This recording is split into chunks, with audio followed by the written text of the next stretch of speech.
मंगलाचरण प्रारंभ करते हैं।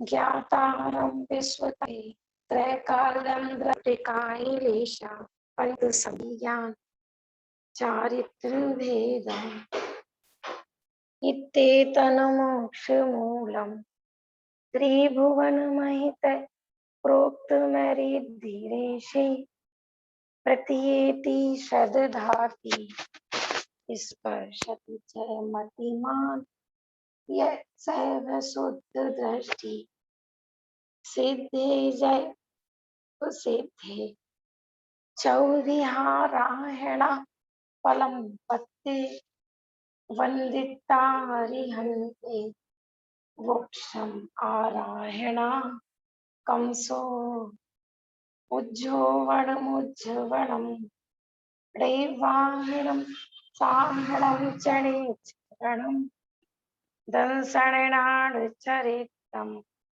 तवाणमारायणा भड़िया। दूसरे अध्याय का पाठ करते हैं।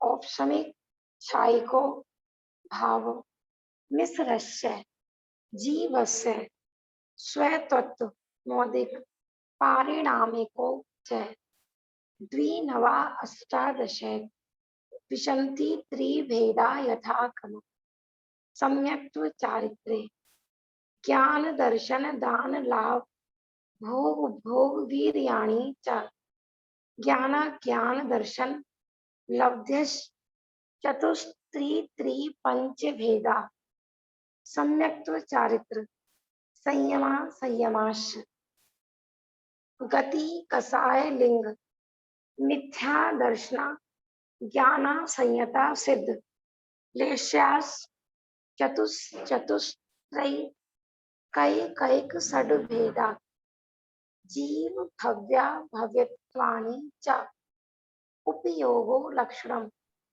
स द्विविधो अष्ट चतुर्भेद संसारिणो मुक्ताश्च समनस्का मनस्का संसारिणे त्रस स्थावरा पृथ्वी जो वायु वनस्पते स्थावरा द्विन्द्रियाद्य त्रसा पंचेन्द्रियाणि द्विविधानि निर्वृत्युकरणे द्रव्य इंद्रियम लब्ध्युपयोगो भाव इंद्रियम स्पर्शन रसन घ्राण चक्षु श्रोत्राणि स्पर्श रस गंध वर्ण शब्दास तदर्था श्रुतम इंद्रियस्य वनस्पत्यन्तानामेकम क्रमी पिपीलिका भ्रमर मनुष्यादीना में कैक वृद्धानि संगीना समनस्का विग्रह गतो कर्म योगा अनुश्रेणी गति अविग्रह जीवस्य विग्रहवती च संसारणे प्राक चतुरभ्य एक समया विग्रह एकम द्वे त्रिन्वाना हार्क समूर्छन गर्भोपादा जन्म सचित शीत समृता सेत्रा मिश्राश्चैक शस्त द्योन जरायु जांडज पोता नाम गर्भ देव नारकाणामुपाद शेषाणाम समूर्छनम औदारिक वैक्रियकारक तेजस्कार माणी शरीराणि परम परम सूक्ष्म प्रदेश तो असंख्य गुणम प्राक तेजसात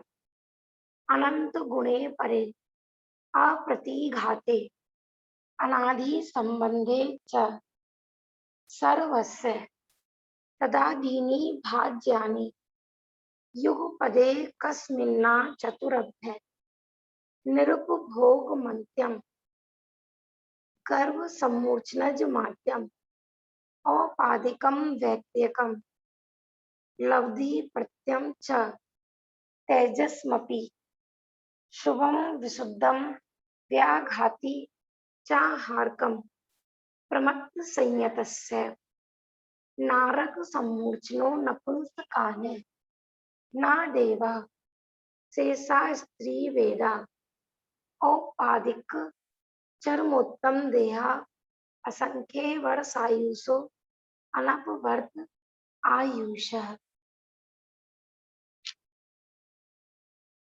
तत्वार सूत्र जी का दूसरा अध्याय चल रहा है। अपन 113 पेज पर आ गए थे।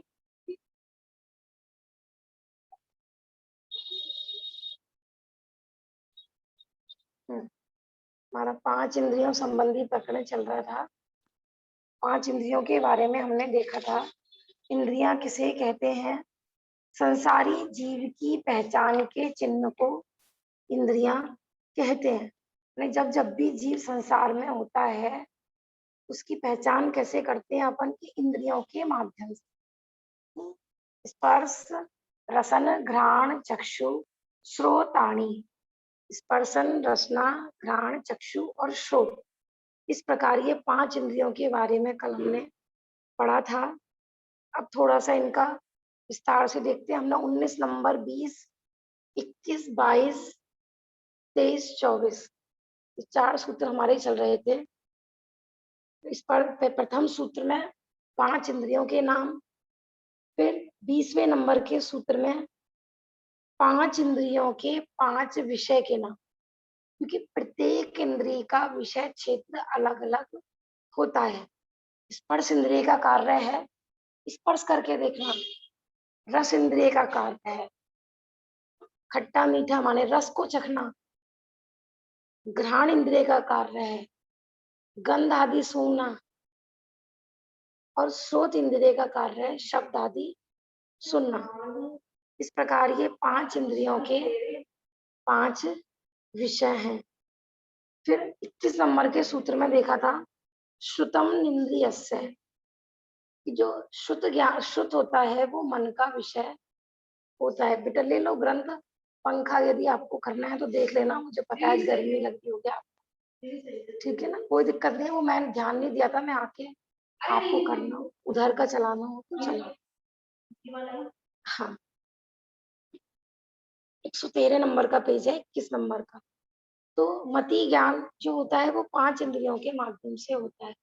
और मति ज्ञान द्वारा जाने हुए विषय को ही उसके बारे में विशेष जानना, वो सब शुद्ध ज्ञान का विषय बनता है। और जो शुद्ध है वह है मन का विषय। जितना भी अपन चिंतन आदि करते हैं वह सब मन के अंतर्गत आता है। और मन को अनिंद्रिय भी कहते हैं। फिर 22 नंबर के में हमने देखा था कि वनस्पति है अंत में जिनकी, वनस्पत्यंता नाम एकम। वनस्पति है अंत में जिनके ऐसे जो 5 स्थावर जीव हैं उन सबके एक इंद्रिय होती है, ठीक है ना। वनस्पत्यंता नाम एकम माने उनकी एक इंद्रिय होती है। पृथ्वी, जल, अग्नि, वायु और वनस्पति। फिर 23 नंबर के सूत्र में देखा था कृमि, पिपीलिका, भ्रमर, मनुष्यादीना में हाँ एक वृद्धानी। कृमि माने लट आदि खुला रहने दो बेटा। पिपीलिका माने चींटी, चींटी आदि। भ्रमर माने भौरा और मनुष्य। तो ये बता रहे हैं कि ये क्रम से इनकी वृद्धानी माने बढ़ती हुई इंद्रियां होती है। कृमि 2 इंद्रिय होती है, लट आदि। पिपीलिका, चींटी आदि 3 इंद्रिय होती है। और भ्रमर, भौरा 4 इंद्रिय होता है। और मनुष्य 5 इंद्रिय है। इसलिए इनका क्रम भी यही है, क्योंकि एक इंद्रिय होगा ना तो उसके स्पर्श इंद्रिय होगी। ऐसे कभी नहीं होगा कि जीव तो एक इंद्रिय है उसके चक्षु एक इंद्रिय में चक्षु हो जाए, ऐसा नहीं होता। एक होगी तो स्पर्श ही होगी, 2 इंद्रियां होंगी तो स्पर्श और रसना होगी, 3 इंद्रियां होंगी तो स्पर्श, रसना और घ्राण, ठीक है ना। और 4 इंद्रिय होगा तो स्पर्श, रसना, घ्राण और चक्षु। और 5 इंद्रिय होगा तो अब हम कैसे पहचाने? जैसे बहुत लोग कहते हैं ना, आपको कैसे पता कि जो ये छिपकली होती है ये पंच इंद्रिय होती है? कि पंच इंद्रिय जो होते हैं ना, उनके कान होते हैं, तो उसको अपन शी करें, कोई मतलब उसको ऐसे भगाए, तो बेटा थोड़ा सा बंद कर, एकदम इसमें बिल्कुल से। हाँ हाँ, छिपकली के कान होते हैं, जब भी तो वो सुनती है ना। जो पंचेंद्रिय चूहा है, एकदम से आवाज की खटक सुनते ही भागता है कि नहीं? और वैसे भी उसके तो दिखाई देते हैं, ठीक है ना। लेकिन जैसे छिपकली आदि के प्रॉपर वैसे हमारी तरह नहीं दिखाई देते हैं, लेकिन वो भी पंचेंद्रिय ही होती है ना। सर्प है, कैसे पता लगे कि भी सर्प? बहुत लोग कहते हैं ना सांप के कान नहीं होते, है ना, लेकिन सांप के कान होते हैं। अपन कैसे पहचानते हैं बताओ?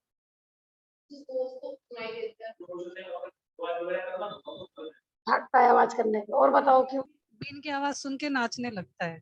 हाँ देखो, डर आ जाता जो माने जो लोग सांप चमड़े आदि में प्रयोग करते हैं ना, पर्स आदि बताए थे ना, एक बार वीडियो आई थी लेदर के, तो उसको कैसे वश में करते हैं सांप को, कि उसको सुनने का इतना राग होता है, इतना राग होता है। हाँ, जैसे ही कोई बीन बजाता है तो माने वो नाच। आप देखो, पता है चंदन के पेड़ पर इतनी, कहते हैं इस तरीके से लटके रहते हैं सांप, कि अगर आप गरम गरम चिमटा करके खींचो ना तो भी नहीं निकलेंगे, इतना उनको आसक्ति होती है, ठीक है। लेकिन अब कोई बीन बजाए तो ऑटोमेटिक अपने आप उतर के वहां पर आ जाएंगे। इससे पता लग रहा है कि उनकी भी कर्ण इंद्रियां होती है, ठीक है ना। और वो जो जो इंद्रियां होती है उससे वही वही विषय ग्रहण किए जाते हैं। फिर था संगीन है समनस्का, तो जो संगी जीव होते हैं वह सब मन सहित ही होते हैं, क्योंकि संगी कहते ही मन वाले को है। हाँ, संगी मात्र पंचेंद्रिय, 5 इंद्रिय वाले 2 तरह के हो सकते हैं, मन वाले और बिना मन वाले। जैसे हमने बिना मन वाले में बना बताया था ना, कोई कोई तोता भी होता है, कोई कोई सर्प भी होती है। हाँ, बिना मन वाले वो होते हैं। अब कल आप विषय पूछ रहे थे ना कि स्पर्श कितने प्रकार का, वर्ण कितने प्रकार का, तो वो वही विषय प्रारंभ हो रहा है। देखो बेटा 113 पेज निकालो रजत, 113 पेज पर देखो। हाँ देखो, तात्पर्य यह है कि स्पर्श स्पर्श इंद्रिय का विषय है, रस रसना इंद्रिय का विषय है, गंध घ्राण इंद्रिय का विषय है, और वर्ण चक्षु इंद्रिय का विषय है, शब्द कर्ण इंद्रिय का विषय है।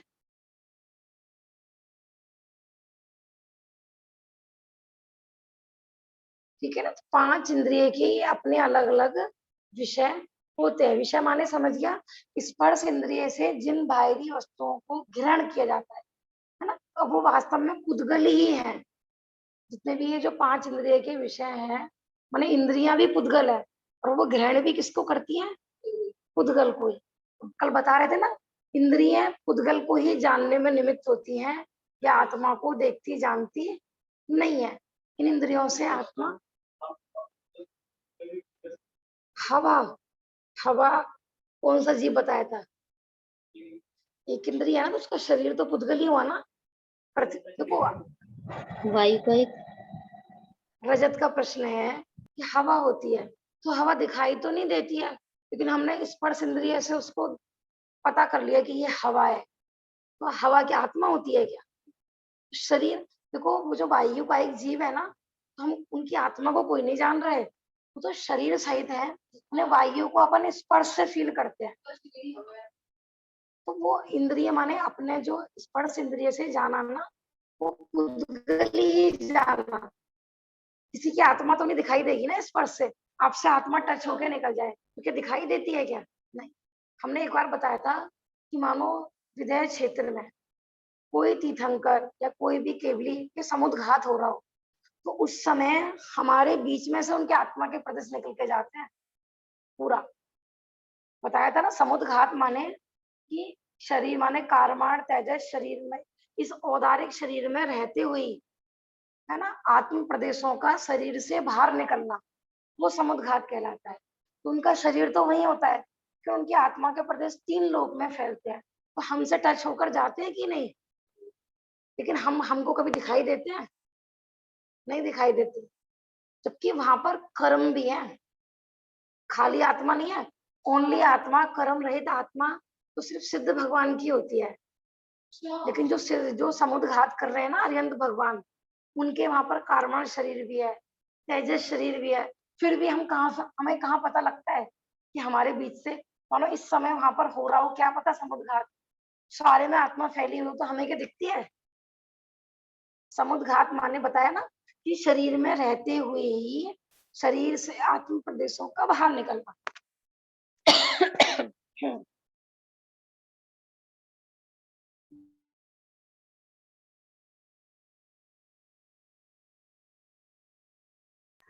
मुनिराज करते हैं ना समुद्घात। हाँ, मुनिराजों के वैक्रियक और आहारक वाला होता है। लेकिन जो अरिहंत भगवान होते हैं ना, तो उसमें ऐसा आता है कि जिनकी आयु तो रह गई है अंतर्मुहूर्त, है ना, लेकिन उनके बाकी कर्मों की स्थिति ज्यादा है, अंतर्मुहूर्त से ज्यादा है। तो मोक्ष जाने से पहले क्या होना चाहिए कि सारे कर्मों की स्थिति अंतर्मुहूर्त होना चाहिए, क्योंकि उनका तो मोक्ष होने वाला है। और सिद्ध भगवान बनने के बाद तो कर्म वहां पर जाएंगे नहीं, तो जितने की कर्म की स्थिति है ना, सब यही खत्म होनी है। तो मोक्ष जाने से अंतर्मुहूर्त पहले उनके शरीर में से आत्मा के प्रदेश निकलेंगे, यहाँ पर भी रहेंगे, शरीर में भी रहते हैं, माने आत्मा के प्रदेश इतने बड़े आकार में हो जाते हैं कि शरीर से बाहर निकल जाते हैं पूरे, तो तीनों लोकों में फैल जाते हैं। उससे क्या होता है कि उनकी सारे कर्मों की स्थिति ना इक्वल हो जाती है। जैसे इसके लिए एग्जाम्पल बताया था ना, हमने कोई कपड़ा धोया और हमने निचोड़ के उसको ऐसी छत पे रख दिया, कितनी देर में सूखेगा?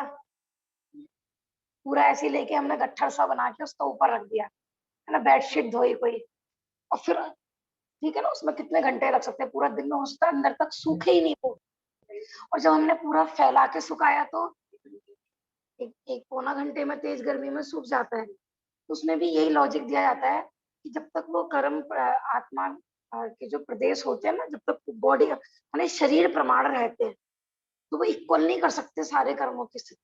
तो वो आत्मा के प्रदेश बाहर निकलते हैं, तो उनकी सारे कर्मों की स्थिति इक्वल हो जाती है, समान हो जाती है। ज्ञानावरणी आदि तो है नहीं, आयु, नाम, गोत्र और वेदनीय, ऐसे 4 कर्म है ना उनके। चारों की स्थिति कैसी हो गई? अंतर्मुहूर्त। तो फिर वो वापस सुकड़ते हैं आत्मा के प्रदेश, शरीर में आते हैं, फिर वो अंतिम शुक्र ध्यान लगता है, फिर उनका मोक्ष हो जाता है। ऐसा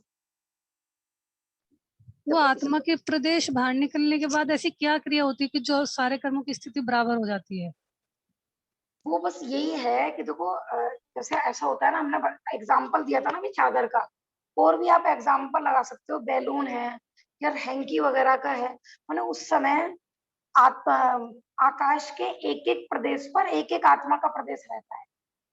आकाश भी असंख्यात प्रदेशी और आत्मा भी असंख्यात प्रदेशी, तो वो एक पूरा इकहरा हो गया समझो आत्मा। वैसे तो घनाकारी होता है, लेकिन उस समय उसके पूरे, अब ऐसा नहीं है कि एक ही जगह पर असंख्यात प्रदेश, आत्मा के एक एक प्रदेश पर एक एक प्रदेश।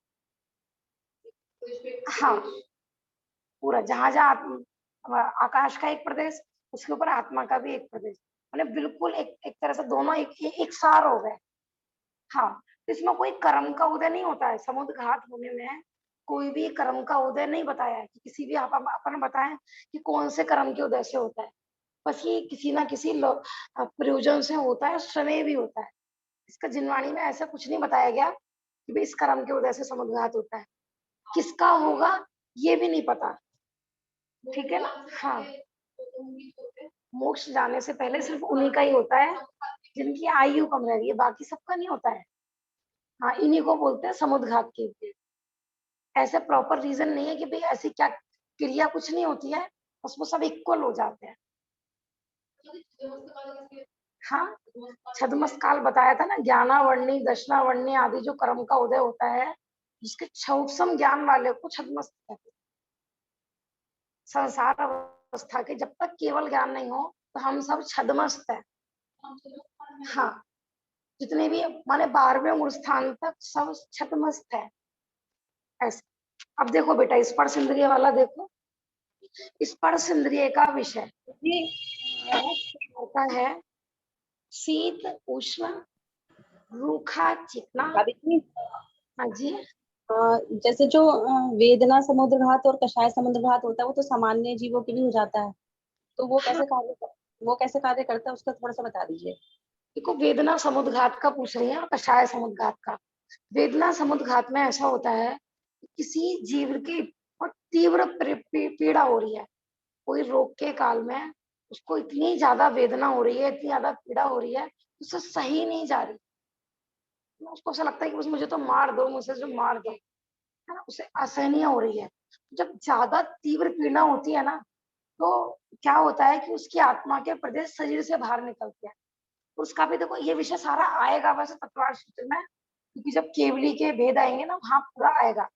तो उस समय क्या होता है कि उनकी आत्मा के प्रदेश निकलते हैं और कहते हैं कि आस पास पहले तो क्या होता था कि जैसे औषधि के पेड़ वगैरह होते थे, जड़ी बूटी के पेड़ वगैरह होते थे, तो वो आत्मा के प्रदेश, क्योंकि वहाँ कारमार वर्गणा भी है और तेजस वर्गणा भी है, तो वो उस औषधि को छूकर आते थे। उस क्षेत्र में कोई औषधि होगी ना, हाँ उसको टच करके आते थे और फिर वो सुकड़ते थे, तो उसकी वेदना थोड़ी उसको रिलीफ मिलता है, कम हो जाती है उसकी वेदना। हाँ, ये कोई कर्म के उदय से नहीं है, ये भी सहज ही होती है। तीव्र मतलब बहुत ही ज्यादा कोई रोग से तड़प रहा है उसको सहज ही होती है। नहीं मैंने कहा ना इसमें कर्म का उदय कुछ नहीं है। अब देखना जब पढ़ेंगे ना, किसी भी 8 कर्मों में से कहीं ऐसा नहीं आएगा कि ऐसे कौन से कर्म के उदय से समुद्रघात होता है। यही कषाय वेदना में है, सॉरी कषाय समुद्रघात में, कि किसी को ना बहुत तीव्र कषाय बन रही है ना, मैंने कषाय में इतना ज्यादा भुना जा रहा है ना, बाहर व्यक्त भी नहीं कर पाता, लेकिन अंदर अंदर इतनी ज्यादा तीव्र कषाय हो रही है, पूरी पृथ्वी को मार दूं या मैं मर जाऊं।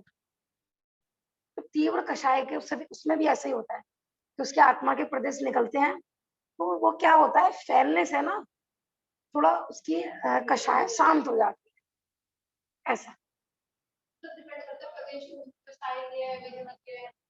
हाँ ये अलग अलग भेद है समुद्र का। माने भाभी हाँ जी। ये सब जीवों के थोड़ी ना होते होंगे। नहीं सब जीवों के नहीं होते हैं, और जिस समय किसी को हो रहा है ना तो अपन पता भी नहीं लगा सकते। अच्छा वो तो केवल ज्ञान गम्य होता है समुद्रघात। बाकी जो अवधि ज्ञानी है या मन पर्याय ज्ञानी है, वो भी अनुमान से ज्ञात कर सकते हैं, और जो सर्वावधि ज्ञानी है उनको दिख सकते हैं, क्योंकि वहां पर जो आत्मा फैलती है ना वो कारमार वर्ण सहित होती है। वो जान देख सकते हैं बस, लेकिन अपन नहीं जान देख सकते कि किसके किस समय कौन सा समुद्रघात हो रहा है। क्या पूछ रहे थे आप?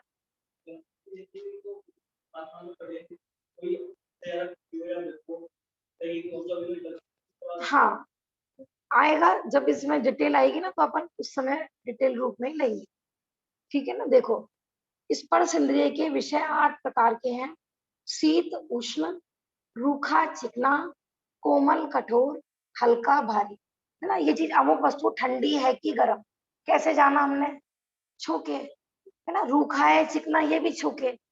अब ये सॉफ्ट है कि हार्ड है ये भी कैसे जाना, छू के। ऐसी हल्का और भारी तो अपन उठा के, तो बिना छुए तो नहीं उठाएंगे ना। हाँ ये तो 8 लोग, लेकिन इसकी भी बहुत ही सूक्ष्म हाँ। अब देखो रूखा है, तपस्या का प्रश्न है, ये तो 8 भेद बताए, लेकिन अब इन 8 के भी तो बहुत सारे प्रभेद हो सकते हैं। वो तो सार इसी तरह से कर्म ना अनंत प्रकार के हो सकते हैं। फिर अब देखो 3 लोग हैं, है ना, अपन 4-5 लोग यहाँ पर बैठे हैं। सुनो बेटा, सबका शरीर रूखा है, ठीक है ना, तो रूखा भी सबका एक जैसा रूखा नहीं होता है ना। किसी का चिकना है, चिकना भी सबका एक जैसा चिकना नहीं होता है, उसमें भी बहुत सारे आप भेद कर सकते हो। यहाँ तो ये बताया जा रहे हैं कि स्पर्श इंद्रिय से अपन ये 8 चीजें जान सकते हैं, है ना। हल्का भारी ये सारा, तो जो एक इंद्रिय जीव होता है ना, हमने पेड़ को टच किया तो उनको भी फीलिंग होती है सारी। हाँ हमने उनको तेजी से मारा, तो उनको भी लगेगा कि नहीं, हाँ कठोर हाथों से है ना, किसी ने सॉफ्ट तरीके से उसको सहलाया।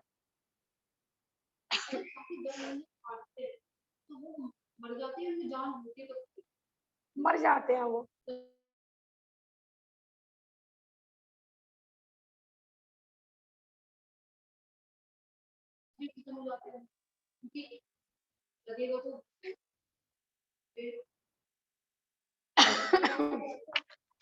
क्या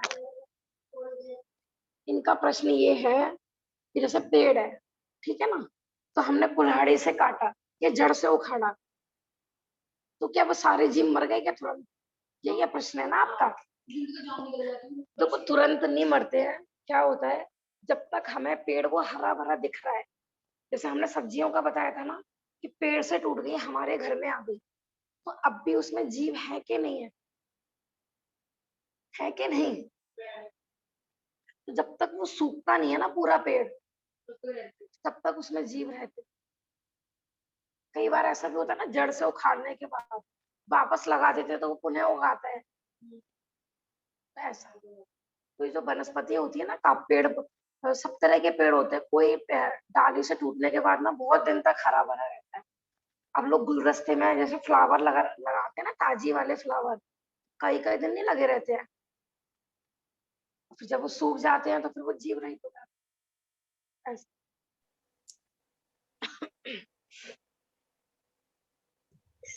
भाभी, जी जब पेड़ को अगर जड़ से उखाड़ दो तो वो कई बार दोबारा भी उग जाता है, तो वही जीव उत्पन्न होता है या अलग जीव उत्पन्न होता है? तो जीव तो उसमें थे, अभी मरे नहीं थे। हमने जैसे जड़ से उखाड़ा कोई पेड़ को, तो वो हाँ। जीव नहीं है उसमें, अभी सारे हैं वहां पर ना। अगर वो नहीं, निर्जीव, हाँ जैसे जमीन में से पूरा उखाड़ दिया और फिर हाँ, उसी जगह दोबारा उग गया पेड़। देखो क्या होता है कि जो जड़ वगैरह होती है ना, वो एकदम नहीं सूखती हैं। जब तक वो उनमें सचित्तपना है, जब तक वो गीली है ना, तो दोबारा अपन अच्छा। वापस लगाते हैं तो वो दोबारा उगाते हैं। जीव वही होते हैं। और देखो जो पेड़ वगैरह होते हैं ना, तो उसमें तो निरंतर ऐसा भी होता है, अनंत जीव निरंतर मर रहे हैं और नए जन्म ले रहे हैं। तो हमने दोबारा लगाया, तो हो सकता है जैसे पहले वालों का मरण हुआ तो दोबारा अनंत जीवों ने जन्म ले लिया। उसमें तो निरंतर मरते रहते हैं, जन्मते रहते हैं, मरते रहते हैं, जन्मते रहते हैं, नए नए जीव, है ना। उनकी आयु बहुत ज्यादा नहीं होती है, क्योंकि हमने बताया था वो वाले पेड़ पौधों की आयु सबसे ज्यादा होती है जो ऐसी जगह होते हैं, जैसे हमने कर्म भूमि बता रहे थे ना कल, शंभु रमण समुद्र आदि में, जहाँ पर ये मनुष्य छेड़छाड़ नहीं करता है।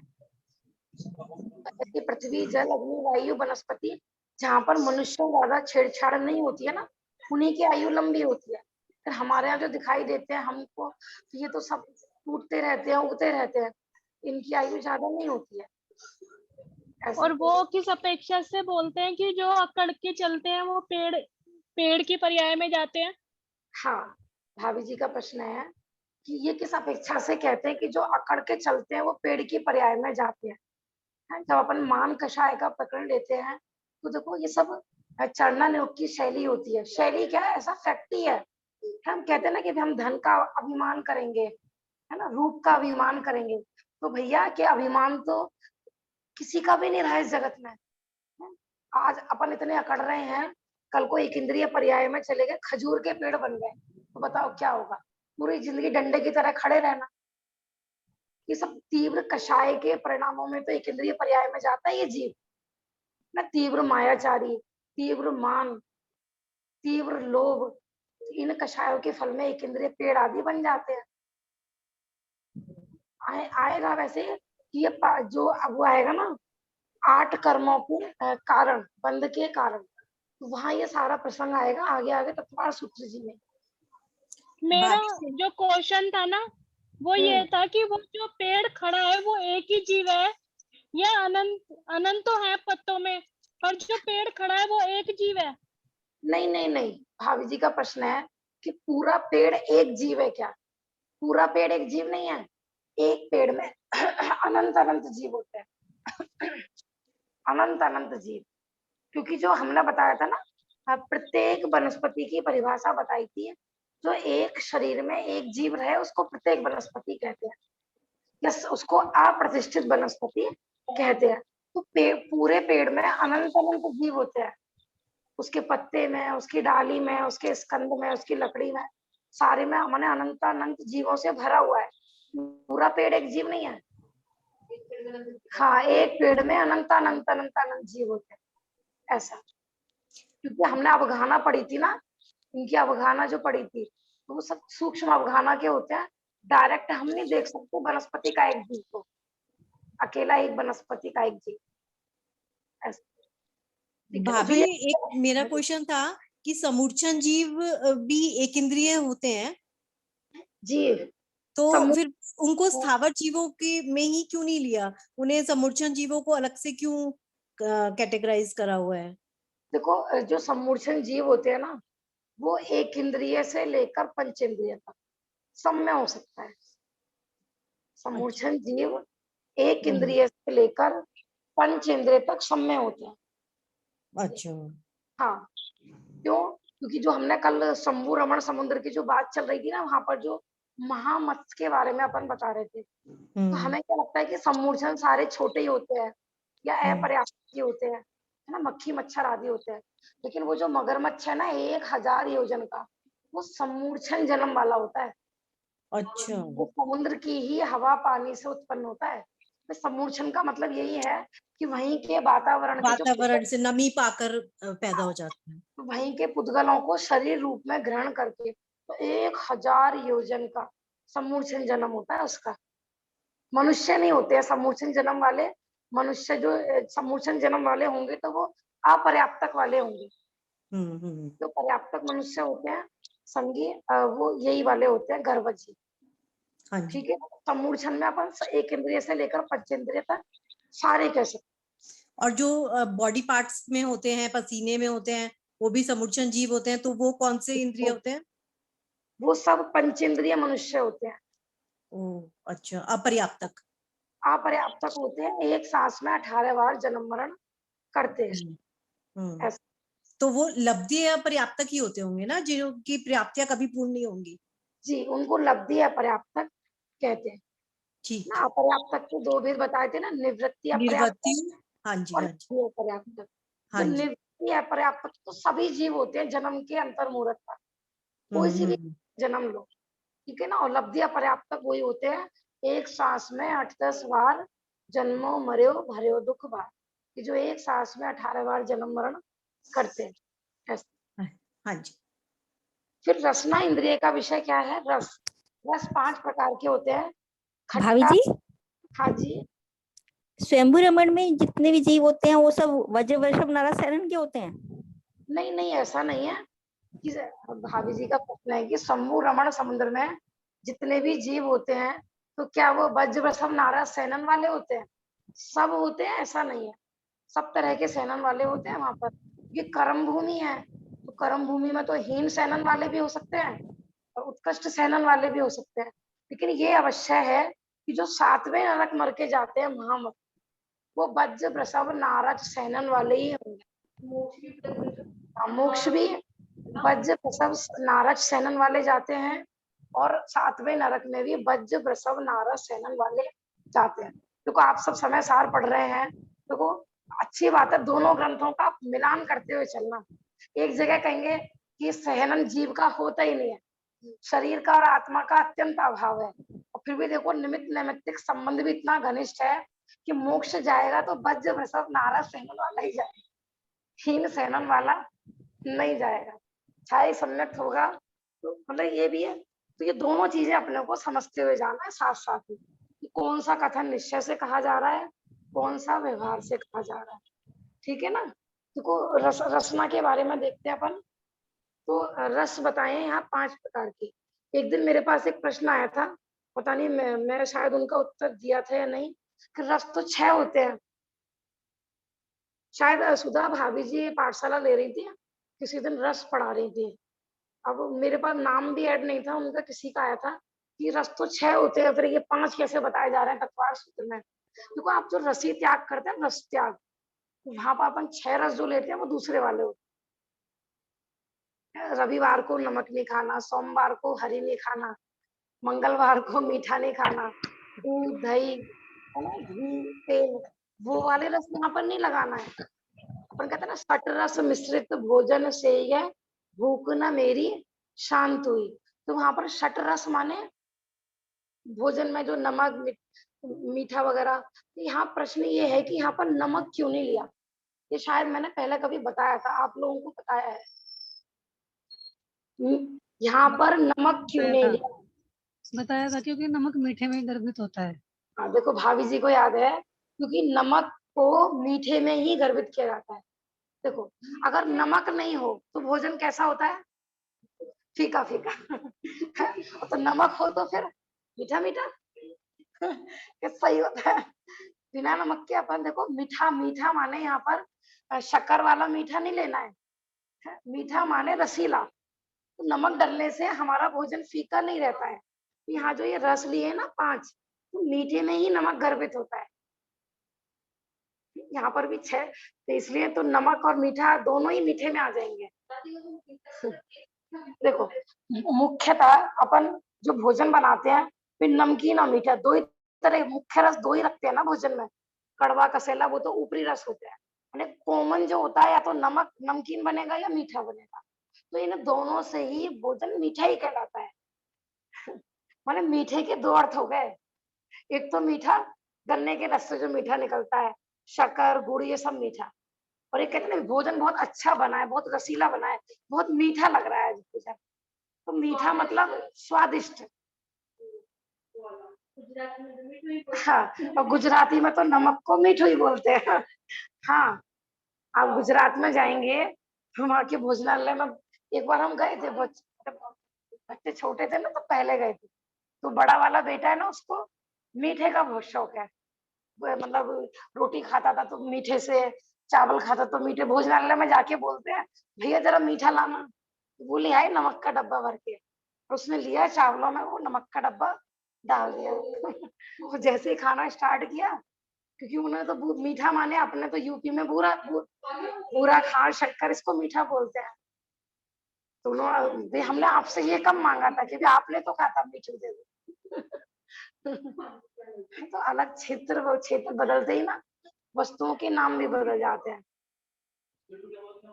क्या मीठे को क्या बोलते हैं, शक्कर, शक्कर ही बोलते हैं, शक्कर बोलते हैं, शक्कर दे।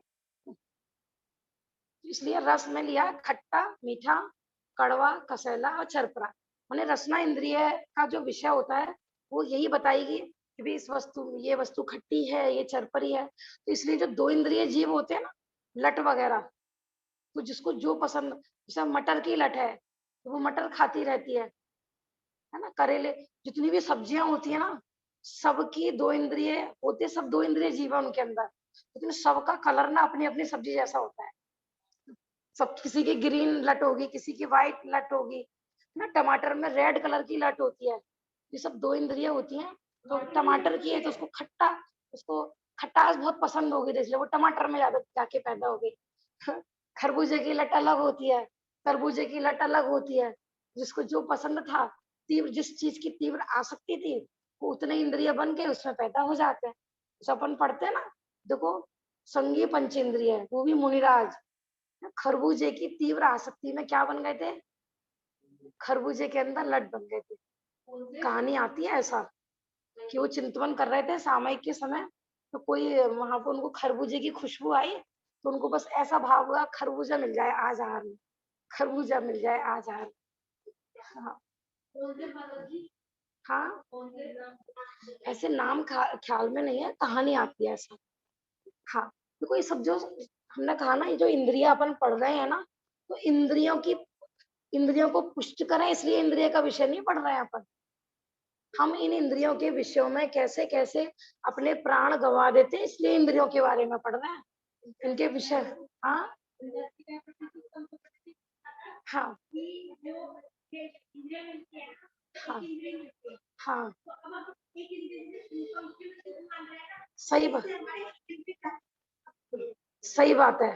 देखो, ये कह रहे हैं पंचास्ती काय में ऐसा विषय है कि हमें, जैसे अब यहाँ पंखा चल रहा है और एसी चल रहा है, और हमने माना भी बिना एसी के क्या जिंदगी, मई जून की गर्मी में, बिना एसी के भैया हम तो नहीं रह सकते। तो कह रहे भैया एक इंद्रिय जाति का बंद हो जाएगा।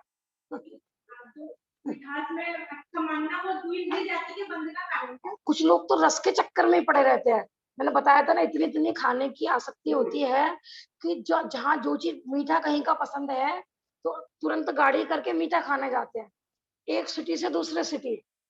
और अब तो ये सुनने में आता है विदेश में भी चलता है। माने हमें अमेरिका की कोई वस्तु पसंद है खाने में, तो वो इंडिया की नहीं भाएगी, वो अमेरिका जाके अमेरिका के रेस्टोरेंट में खा करेंगे। ऐसे ऐसे देखो, कोई अपन कहते हैं ना व्यसन, बुरी आदतों को व्यसन कहते हैं। कोई भक्ष्य भी चीज है ना, आज अपने नियम भेजा था ना कि भोजन में जो चीज हमें ज्यादा पसंद है उसका त्याग करना। क्योंकि कोई भी माने किसी भी वस्तु में ऐसी आसक्ति नहीं होनी चाहिए इसके बिना तो मैं जी नहीं सकता। तो भैया मरो फिर, जी नहीं सकते तो मरो फिर। सर कोई भी चीज हो, भले ही वो भक्ष्य बस, कैसे होगा भैया समाधि मरण? मैं तो इसके बिना नहीं रह सकता। मैं तो इसके हम तो बहुत लोग हरी मिर्च के बिना तो हम तो भोजन ही नहीं कर सकते, चटनी के बिना तो भोजन ही नहीं। तो एक जड़ पुदगल चटनी ने तुम्हें अपने बस में कर लिया, कल को कोई भी तुम्हें चटनी का लालच देगा और तुम्हें जम मर्जी जैसे घुमाएगा। ऐसे ऐसे जीव भी होते हैं, भोजन के लालच के चक्कर में उनसे कुछ भी करवा लो। चक्रवर्ती, बताओ, चक्रवर्ती जैसे 6 खंड के चक्रवर्ती, उनके घर में क्या कमी थी भैया बताओ? खाने की, पीने की। चक्रवर्ती की रसोई का वर्णन पढ़ लेना कभी। पूरे 6 खंड के राजा, और किसके चक्कर में मारे गए? खाने के चक्कर में। आपने नहीं सुनी शुभम कल पढ़ना, कल सुबह आप सुबह कथा पढ़ते हो ना, जैन कथा संग्रह, तो कल उसमें निकालना शुभम चक्रवर्ती की कथा। मोटा मोटा इतना समझ लो कि उनका रसोईया था। जो चक्रवर्ती थे ना, वो खाने के बहुत लोलुपी थे, शुभम चक्रवर्ती। तो रसोईया ने उस दिन खीर बनाई, उनको बहुत पसंद होगी, तो उनसे धैर्य नहीं हो रहा, जल्दी दो खाना। कुछ बच्चे भी करते ना, जल्दी दो, कब बनेगा? माने मन पसंद डिश बन रही हो तो झपट्टा मारना है बंदर की तरह। तो ऐसे ही उन्होंने गरम गरम ले लिए और उसके मेरे मुंह में डाल दो। हाँ, तो उन्होंने कि खुद की गलती है, तुमने गरम गरम खाए क्यों? लेकिन गुस्सा उतार दिया रसोइये पर। तो पूरी जो कटोरा भरी हुई थी, जितनी भी खीर थी, सारी गरम गरम रसोइये के ऊपर डाल दी। हाँ, तो फिर देखो रसोइये को भी उनकी, देखो कोई भी कमजोरी है, यदि हमारी कोई एक भी वीकनेस होती है ना, आप जैसे मूवी किसी भी चीज में देख लो, बड़े बड़े नारायण हो, पति नारायण हो, कोई सी भी हो, माने कषाय हमारी कमजोरी होती है। पांचों इंद्रिय संबंधी किसी भी विषय की हमें तीव्र आसक्ति है ना, तो वो हमारी एक कमजोरी हमको ले डूबेगी। कुछ लोग होते हैं ना बहुत अच्छे होते हैं, स्वाध्याय भी खूब करते हैं, और कहते नहीं हमें इस चीज का व्यसन बहुत बुरा है, इसके बिना नहीं रह सकते। तो उनका एक व्यसन ही ना उनके सारे गुणों पर ना पानी फेर देता है।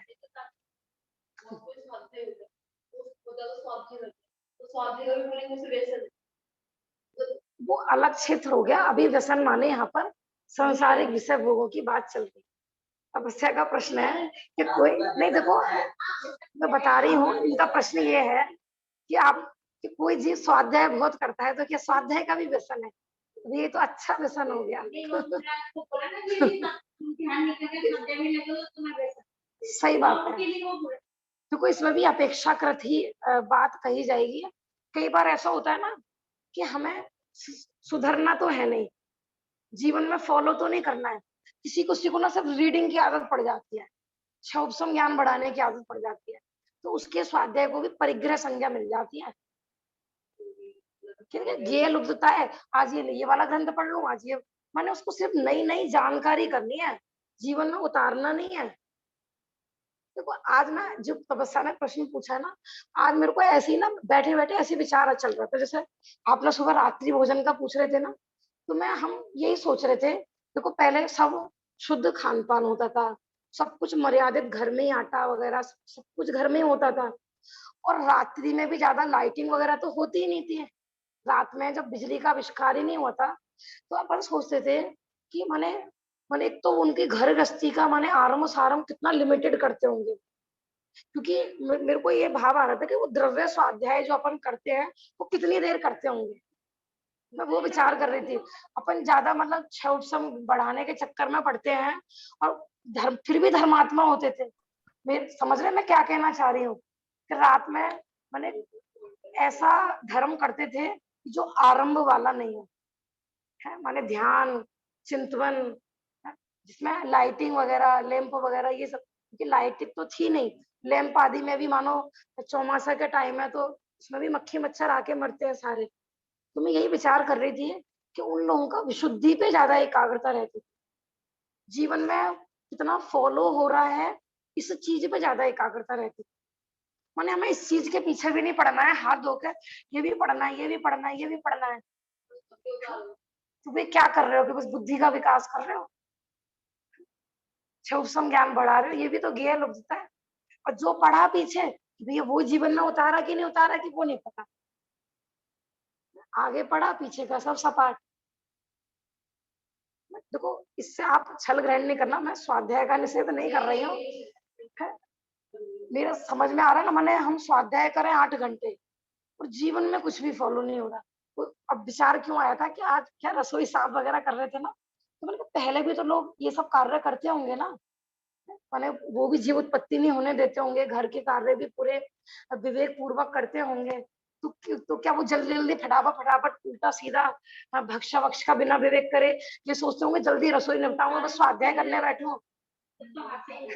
कई बार बहुत लोग कहते हैं ना क्या तुम पूरे दिन ये आटा पीसना मसाले पीसने इसी में लगे रहते हो, है ना, इनके लिए काम वाली लग लो फिर ज्यादा स्वाध्याय करो।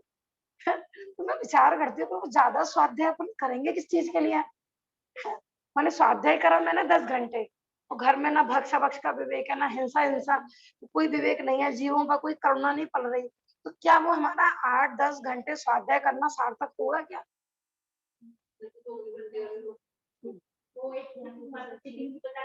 हाँ प्रैक्टिकल स्वाध्याय सही बात है। हाँ भी यही किसी में आया था ऐसा भी क्या कर रही हो कि स्वाध्याय कर रही हो, स्वाध्याय क्या कर रहे हो आप तो रसोई का काम कर रहे हो, ये प्रैक्टिकल स्वाध्याय कर रही हो, करना नहीं उसका स्वाध्याय शिवभूति मुनि को याद रखना चाहिए। हाँ जी शिवभूति मुनिराज को याद रखना चाहिए रोज। हाँ ठीक है ना। देखो विषय भोगों में बुद्धि अटकती हो, हमने बताया था ना 4 ज्ञान के धारी गढ़धर, वो भी कितने घंटे स्वाध्याय करते हैं, 9-9 घंटे 10-10 घंटे माने जितने, माने यहाँ स्वाध्याय का निषेध नहीं करा जा रहा है, ये है कि अपन पढ़ सुन रहे हैं उसको गुने भी तो, पढ़ा इतना और गुना इतना सा भी नहीं, तो फिर वो लौकिक पढ़ाई में और शास्त्र ज्ञान में कोई अंतर नहीं रहेगा।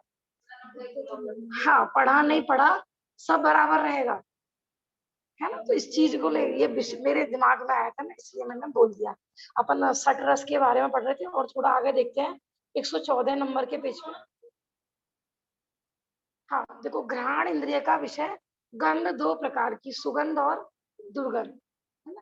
वैसे 2 ही भेद करें पर वास्तव में प्रॉपर हम ये नहीं कह सकते किसी भी चीज को किसको सुगंध कहते हैं और किसी चीज को हम ये नहीं कह सकते कि दुर्गंध कहते हैं। बताओ कीचड़ में से सुगंध आती है कि दुर्गंध? तो जब कह रहे हैं दुर्गंध तपस्या।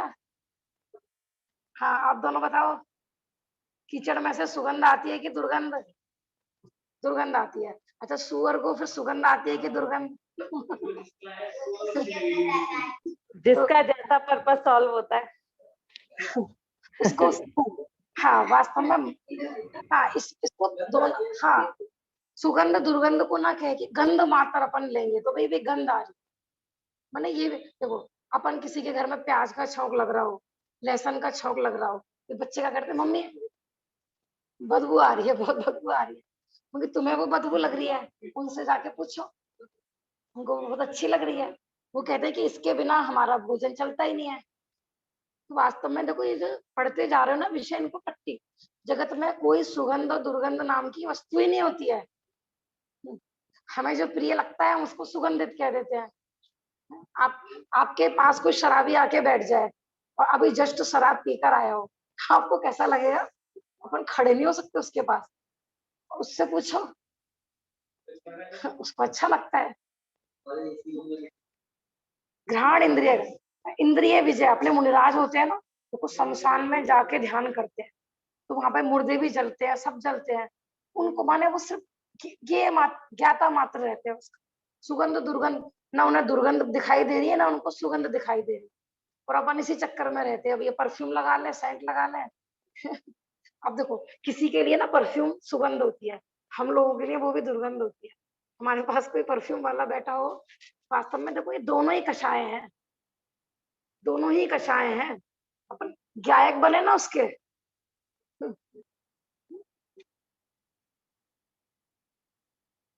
चक्षु इंद्रिय का विषय वर्ण 5 प्रकार का है, काला, पीला, नीला, लाल और सफेद। यहाँ पर हरा क्यों नहीं लिया?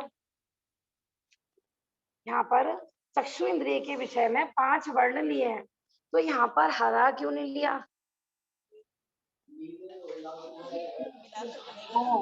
जो मूल कलर होते हैं ना वो 5 ही होते हैं।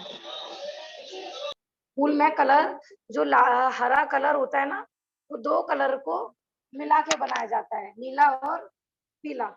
मूल में ये 5 ही रंग होते हैं। इनके भेद प्रभेद कितने प्रकार के कलर हो सकते हैं ना। आप घर में पेंट कराने बैठो, वे पीला कितने प्रकार का, लाल कितने प्रकार का, ये सब चक्षु इंद्रिय का विषय। चक्षु इंद्रिय के विषय के चक्कर में जीव क्या नहीं करता है, क्योंकि कुछ होता कुछ नहीं है ना। आंख मोटी होती है ना पतली होती है। जितना भी है घर की सजावट, डेकोरेशन, इतने लाखों करोड़ों रुपए किस चीज में लगते हैं? चक्षु इंद्रिय के विषय। भोजन भी पता है स्वादिष्ट हो या नहीं हो, बस दिखने में अच्छा था। कितने बजे बोले हैं बच्चे? ऊपर से रेड रेड वाला, ऊपर से दिखने में अच्छा होना। दिखने में अच्छा है ना तो खाने में मजा आता है। हम क्या देखो बिना हल्दी की सब्जी रोटी बनाते हैं अपन, हम कहेंगे भाई बहुत टेस्टी है, खा के देखो। नहीं, दिखने में अच्छा नहीं है ना, इसका मतलब खाने में भी अच्छा नहीं होगा। इसका मतलब आप माने आपने एक मतलब दिखने में अच्छा नहीं है, खाने में अच्छा नहीं होगा, ये कैसे सोचा आपने? एक रसना इंद्रिय का विषय, एक चक्षु इंद्रिय का विषय है। तो यहाँ जिनवाणी कह रही है कि दोनों के विषय भिन्न भिन्न है।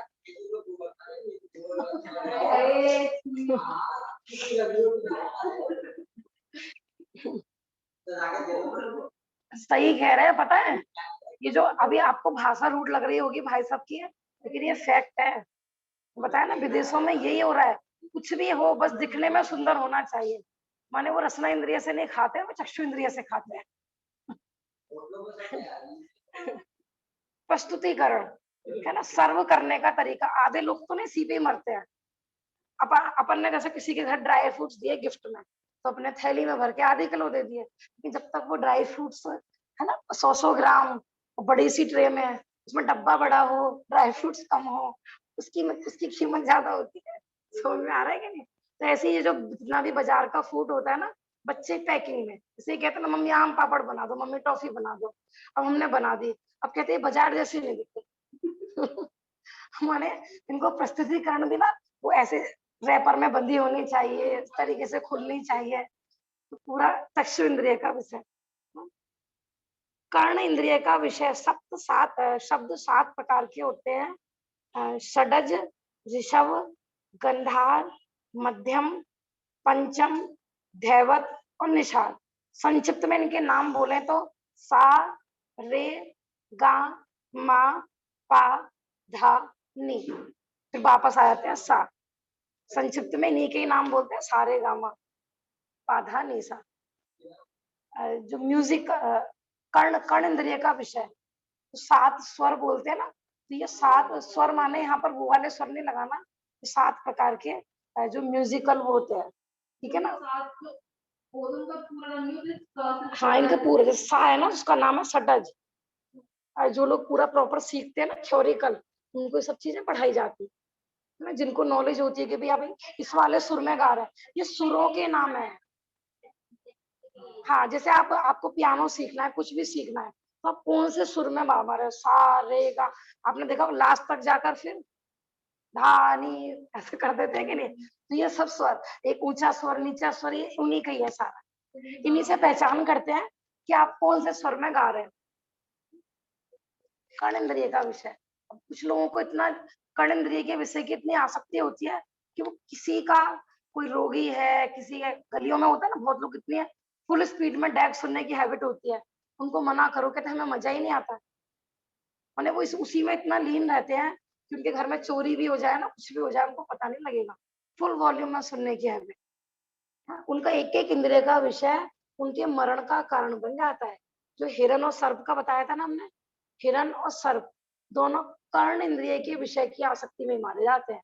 हिरण भी ऐसे पकड़ा जाता है, उसको भी म्यूजिक का बहुत शौक होता है, हिरण को भी। म्यूजिक बजाओ तो वो भागा, वो वीणा, वो तो बीन से आता है सर्प, तो जो बीन बजाते हैं। और हिरण को वीणा का शौक होता है, वीणा बजाओ तो, गिटार नहीं, वीणा अलग होती है, तो सरस्वती के हाथ में होती है ना वो वाली।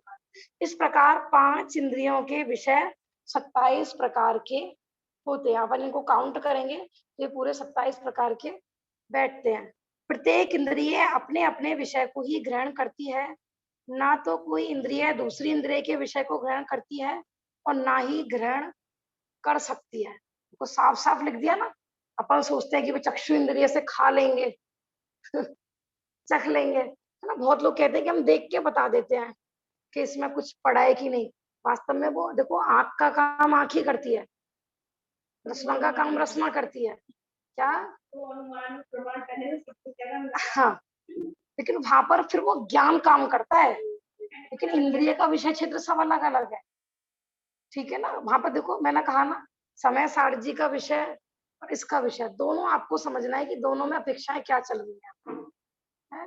समय सारजी कहेंगे ये इंद्रिय में नहीं, ये जड़ है, ये मेरी नहीं। और यहाँ पे हम इसके हिसाब से पूछेंगे आप कितने इंद्रिय जीव हो, 5 इंद्रिय जीव। फिर दोनों का निश्चय व्यवहार का संतुलन जिसके जीवन में हो जाए ना, वही इसी को कहते हैं ज्ञानी। आप कहोगे, कभी तो कोई कह रहे हैं कि भी 2 इंद्रिया, अपन 5 इंद्रिया, ये इंद्रिया पढ़ा रहे हैं।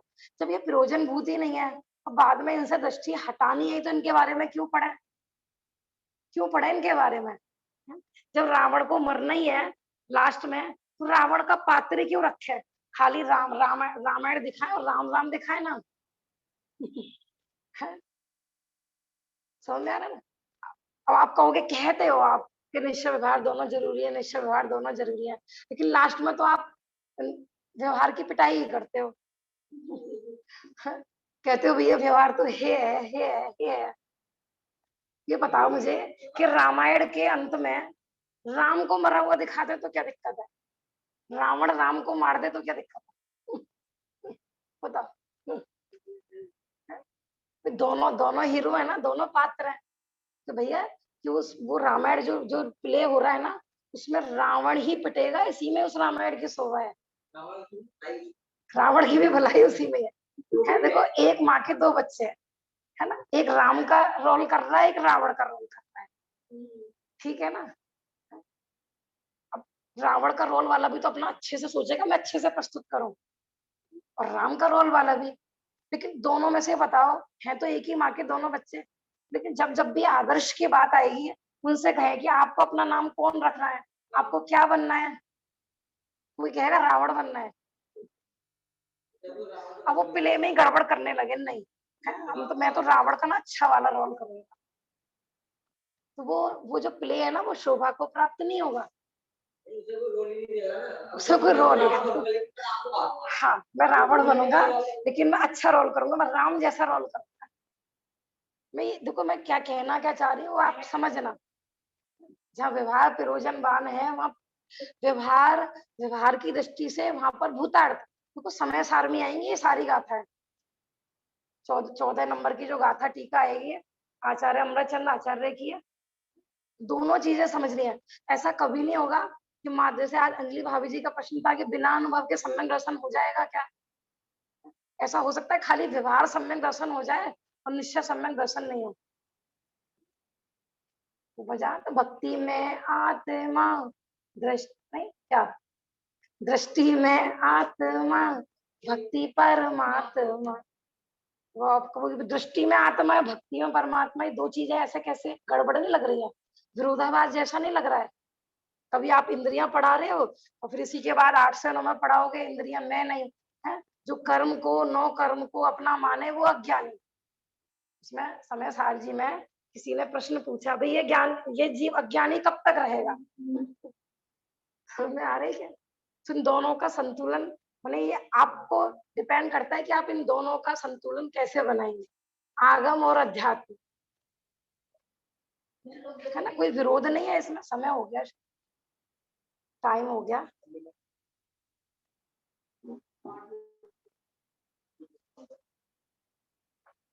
चलो कल ही रहेंगे अपन, थोड़ा सा ही रह गया था।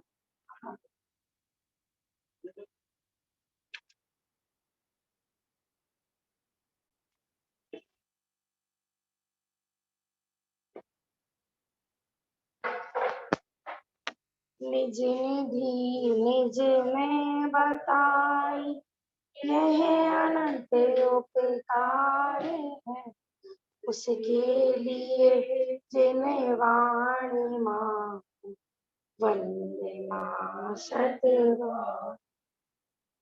नमो अरहंताय, नमो सिद्धाणम, नमो आयर्याणम, नमो